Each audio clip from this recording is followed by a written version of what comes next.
More countries are pulling money from the United Nations Aid Agency for Palestinians as clearer evidence emerges that their staffers could have been involved in the October 7th attacks. Alex Hogan has more from Tel Aviv.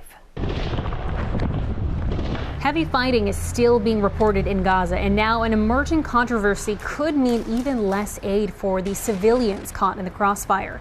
At least 16 countries are now withholding funding from the UN Relief Agency for Palestinians amid allegations some of its staffers played a role in the October 7th attacks.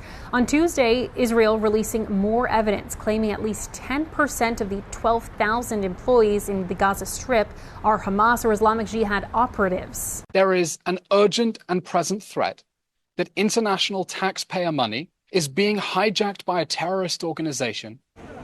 The agency has now started an international investigation, but that's not enough for some lawmakers on Capitol Hill. There's now a Senate bill calling for a permanent ban on U.S. funding. The White House taking a wait-and-see approach for now. We're going to be looking very hard at the steps that UNRWA takes, again, to make sure that this is fully and thoroughly investigated. Meanwhile, Israeli forces taking new measures in their efforts to root out the militants. On Tuesday, IDF troops disguised themselves as women and doctors to gain entry to a hospital in the West Bank. They claim 3 terrorists were killed.